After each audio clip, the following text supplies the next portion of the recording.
Boa tarde, senhoras e senhores. Sejam bem-vindos à teleconferência dos resultados do quarto trimestre de 2020 da Trisul. Hoje, nós temos a presença do Sr. Michel Christensen, diretor adjunto de Relações com Investidores, e do Sr. Fernando Salomão, CFO. Gostaríamos de informá-los que este evento está sendo gravado e que todos os participantes só poderão ouvir a conferência durante a apresentação da companhia. Após os comentários da Trisul, haverá a sessão de perguntas e respostas para analistas e investidores, quando passaremos mais instruções. Caso você precise de ajuda durante a conferência, por favor pressione *0 para falar com a operadora. Teremos também um webcast ao vivo, com áudio e slides, que pode ser acessado no site de RI da Trisul, no endereço ri.trisul-sa.com.br. A apresentação também estará disponível para download na plataforma de webcast. As informações a seguir estão disponíveis em reais e em legislação societária, exceto quando indicado. Antes de prosseguir, gostaríamos de esclarecer que eventuais declarações que possam ser feitas durante essa teleconferência relativas às perspectivas de negócios da Trisul, projeções e metas operacionais e financeiras constituem-se em crenças e premissas da diretoria da companhia, bem como informações atualmente disponíveis. Considerações futuras não são garantias de desempenho. Elas envolvem riscos, incertezas e premissas, pois se referem a eventos futuros e, portanto, dependem de circunstâncias que podem ou não ocorrer. Investidores devem compreender que condições econômicas gerais, condições da indústria e outros fatores operacionais podem afetar o desempenho futuro da Trisul e podem levar a resultados que diferem materialmente daqueles expressos em tais considerações futuras. Agora, eu gostaria de passar a palavra ao Sr. Michel Christensen, que dará início à apresentação. Por favor, pode prosseguir. Boa tarde a todos. Sejam bem-vindos à teleconferência da Trisul sobre os resultados do quarto trimestre de 2020. Começando pelo slide 2, podemos ver que o lucro bruto alcançou 93 milhões de reais no quarto trimestre de 2020, um aumento de 6% em comparação ao terceiro trimestre de 2020 e de 12% em comparação ao mesmo período do ano anterior.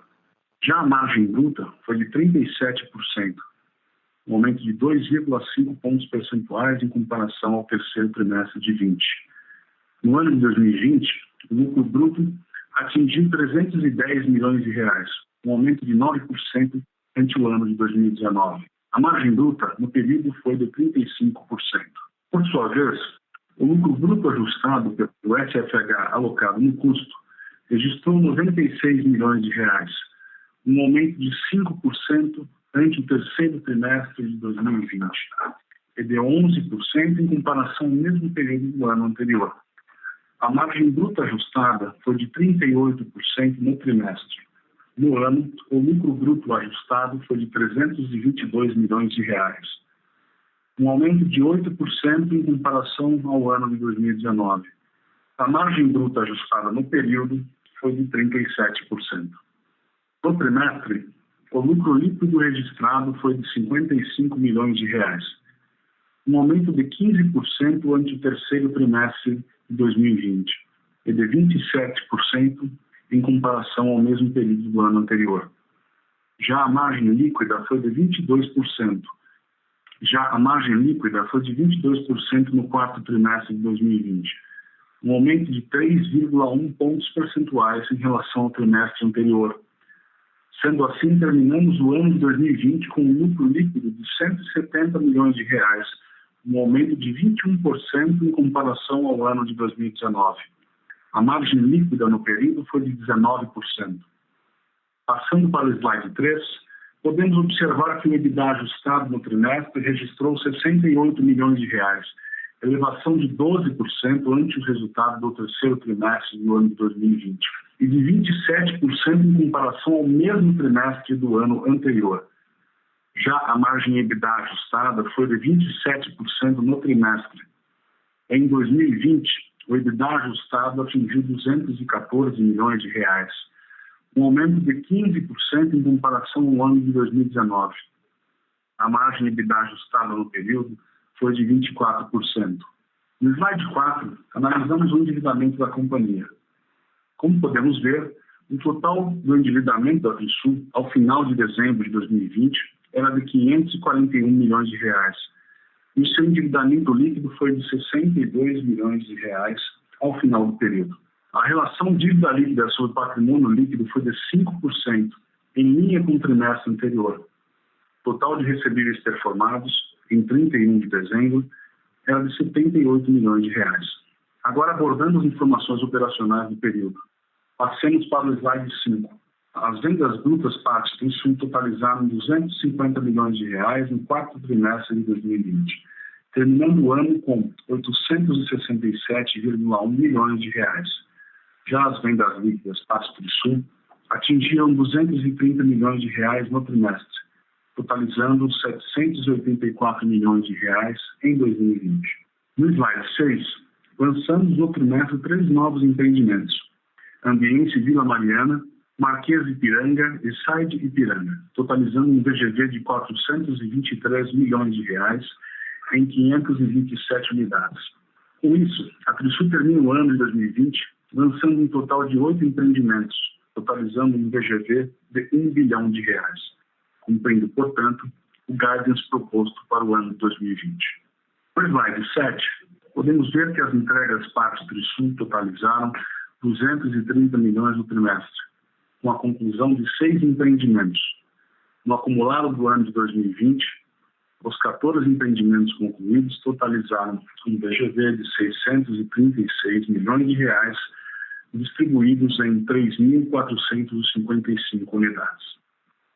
Finalmente, no slide 8, podemos observar a relação do banco de terrenos da companhia. Até a presente data, o land bank total somava 5,8 bilhões de reais, sendo 3,9 bilhões on balance e 1,7 bilhão off balance. Gostaríamos de encerrar mais um trimestre agradecendo a todos os nossos colaboradores pelo trabalho e dedicação, e estamos agora abertos à sessão de perguntas e respostas. Iniciaremos agora a sessão de perguntas e respostas para investidores e analistas. Para fazer uma pergunta, por favor, digite *1. Para remover a pergunta da fila, *2. As perguntas serão atendidas na ordem em que forem recebidas. Senhoras e senhores, novamente, caso queiram fazer perguntas, basta digitar *1. Nossa primeira pergunta vem de Elvis Credêndio, do BTG Pactual. Boa tarde, Michel, Fernando. Tenho 2 perguntas aqui do meu lado. A primeira é com relação à performance de vendas, né, nesse primeiro trimestre. Queria saber de vocês se vocês estão vendo uma continuidade das VSOs fortes, como a gente viu aí nos últimos trimestres, ou se de alguma maneira esse cenário de lockdown de novo, né, na cidade de São Paulo preocupa vocês do lado de vendas daqui para frente. E a minha segunda pergunta é com relação às margens, né? A companhia comprou bastante terreno nos últimos anos e o mercado imobiliário, enfim, parece que tem algum ajuste de preços em alguns projetos que a gente vai observando ao longo dos lançamentos de outras companhias, né? Então, eu queria saber de vocês se vocês veem upside para as margens dos projetos que vocês têm hoje dentro de casa, quando vocês olham a viabilidade que vocês tinham planejado lá atrás, se isso se dá para esperar algum upside em termos de preço para a viabilidade que vocês tinham lá atrás. É isso. Obrigado. Boa tarde, Elvis. Fernando Salomão, tudo bem? Em relação às vendas do ano de 2021, eu diria que elas estão em linha normais dos meses de janeiro e fevereiro, principalmente considerando que nós não fizemos nenhum lançamento nesses 2 meses. Tá? Agora, com o aumento do lockdown, é um pouco difícil fazer alguma previsão. A gente tem que aguardar a questão dos estandes, etc. Em relação às margens, a gente trabalha com a manutenção das margens. Tá? É verdade que nós compramos terrenos a preços mais antigos, e que foram compras muito bem feitas. Houve uma pressão de preço dos terrenos nos últimos meses, mas se eu tivesse que dizer alguma coisa, é manutenção das margens. Perfeito. Muito obrigado. Ficou bem claro. A próxima pergunta é de Luiz Peçanha, do Banco Safra. Boa tarde a todos. Duas perguntas também. Primeiro, em relação à inflação de custos, né? Como é que a inflação de custos de materiais de construção vem evoluindo aí nas últimas semanas? Vocês têm sentido algum arrefecimento da alta de preços, alguma normalização na cadeia produtiva? E qual a perspectiva de vocês aí para a evolução de preços aí em 2021? A segunda pergunta em relação à taxa de juros de financiamento imobiliário, né? Eu tenho sentido uma preocupação muito grande de investidores com essa alta recente aí na curva longa de juros e um potencial impacto aí nos custos de financiamento imobiliário. Se você puder falar um pouquinho aí do que vocês estão vendo nas conversas que vocês têm com os bancos e a perspectiva de vocês, eu agradeceria. Obrigado. Boa tarde, Luiz. É Fernando Salomão de novo. Tudo bem? Em relação aos custos, nós fazemos um acompanhamento muito de perto do aumento de custos. E também acompanhamos a variação do INCC, que é o índice que corrige os nossos recebíveis em construção, que é o grosso dos nossos recebíveis. O que nós estamos vendo internamente é um equilíbrio, ou seja, o aumento de custo que incide apenas sobre o percentual custo-obra, né? Porque o custo nosso não é só a obra. Você tem a obra, você tem o terreno, você tem as despesas de incorporação, despesas, enfim, tem vários. Então, o custo incide em cima de alguns itens da obra, né? Eles estão sendo suficientemente compensados pela elevação do INCC. E a gente está muito atento em relação a isso. Estamos acompanhando muito de perto. Tá? Na verdade, eu diria que a gente pode até enxergar um aumento do lucro bruto, tá? Ou seja, você incide um índice menor, que é o índice da correção monetária do INCC, mas em cima de uma base maior, que é a base do meu recebível, e o índice de correção do custo é um índice maior, um pouco maior, porém incide em cima de um pedaço pequeno que é só o custo de obra, né? A diferença entre os dois dá um ganho positivo. Isso eu posso te dizer, pelo menos no período que nós estamos acompanhando e que nós temos esses dados tabulados. E quanto à segunda parte da sua pergunta, dos juros do FSH, eu acho que aí tem duas componentes, né? Tem tanto o empréstimo que a construtora pega para tocar a obra, né? E tem também, o mais importante de todos, o financiamento para os nossos clientes. Os bancos estão oferecendo índices flutuantes, né? Do tipo poupança mais, né? Correção da poupança mais alguma coisa. Isso parece ser bastante atrativo. No curto prazo, é mais barato do que o índice fixo que os bancos estão oferecendo. Eles continuam oferecendo um índice fixo. Tá? Eu acho que isso ainda está num patamar bastante atrativo. Tá? Então, não é ainda uma preocupação para a Trisul. Nós entregamos 2 obras esse trimestre, e uma delas, inclusive, aqui em São Paulo, nós repassamos 70% das unidades que precisavam de financiamento no primeiro mês, que foi esse mês agora de fevereiro, perdão. Eram mais ou menos 100 unidades que pretendiam financiamento bancário e 70 unidades foram repassadas no primeiro mês, que foi o mês de fevereiro. Então, não é um assunto que hoje tira o nosso sono. Legal. Mas pode haver, em algum momento, alguma mudança em relação à expectativa de lançamento? Vocês estavam com um otimismo grande para ano de 2021, agora a gente tem esses fechamentos, essa maior restrição.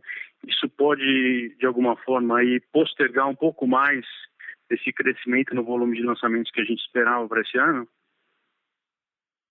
Luiz, nós trabalhamos com guidance já divulgado. Estamos aqui a todo vapor para lançar todos os empreendimentos previstos. Tá? Então, não temos nenhum projeto de postergação de nada. Queremos lançar tudo. Perfeito. Obrigado, Fernando.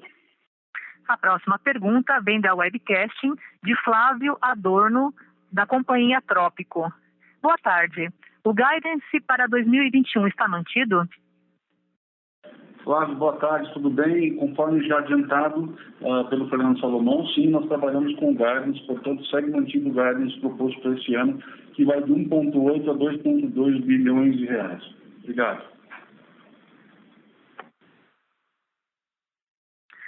A próxima pergunta, também da webcasting, vem de Gabriela Carvalho. Boa tarde a todos. Qual o patamar de lançamentos esperado para 2021? Em relação ao aumento de custos com o superciclo de commodities, vocês esperam algum impacto em margem? Será necessário realizar novas provisões? Gabriela, boa tarde. Aqui Michel Christensen. Conforme a gente já adiantou, segue o guidance de lançamento proposto para 2021. Com relação também ao aumento de custos, né, essa questão já foi tratada pelo Fernando Salomão. Nós estamos indexados ao índice de inflação que rege o setor, nossa carteira de clientes está indexada a esse índice, portanto, isso nos tem gerado até um pequeno ganho de margem, conforme você tem inflação aplicada somente em 1/3 daquilo que seria o terço referente ao custo da construção, né? A inflação sobre a construção e não sobre um total, imaginando um total de 100. Então, por hora, nós estamos conseguindo, trabalhando com a manutenção de margens, na manutenção do nosso guidance, e por enquanto não vemos a necessidade de novas provisões. Tá? Agradeço. A próxima pergunta, também da webcasting, é de José Luiz Junqueira, da Julie Asset Management. Michel, parabéns pelos resultados. Vocês têm percebido qualquer diferença na taxa de financiamento dos repasses com as altas nas pontas mais curtas da curva de juros? Obrigada. Boa tarde, José Luiz, é Fernando Salomão. Obrigado pela pergunta. Não, nós não estamos percebendo ainda a elevação das taxas de juros do FFH. Tá? Os bancos estão oferecendo essa modalidade variável, né, que é a poupança mas eles também estão oferecendo taxas fixas para prazos até de 25 anos, 30 anos, e continuam bastante atrativas. Senhoras e senhores, novamente lembrando que para fazer perguntas basta digitar *1. A próxima pergunta vem da webcast de José Luiz Junqueira, da Julie Asset Management. Como está o mercado de terreno? Vocês esperam alguma dificuldade de comprar pelas possibilidades que o plano diretor pode trazer?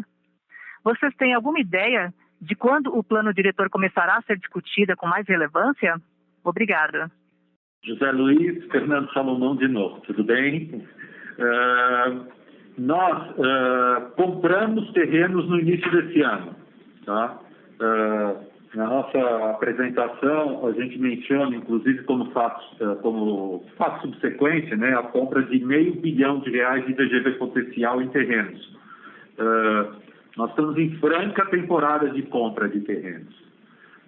Fizemos uma captação de recursos no final do ano passado, uma emissão de debêntures que foi colocada a mercado em dezembro, reforçamos o caixa, fechamos o ano com caixa de R$479 milhões, justamente preparado para essa temporada de compra de terrenos. E são terrenos que estão dando viabilidade.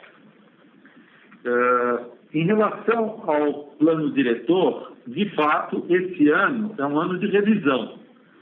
Mas eu não consigo te dar uma previsão do que vai acontecer. Isso temos que dar um pouco mais de tempo para ir acompanhando.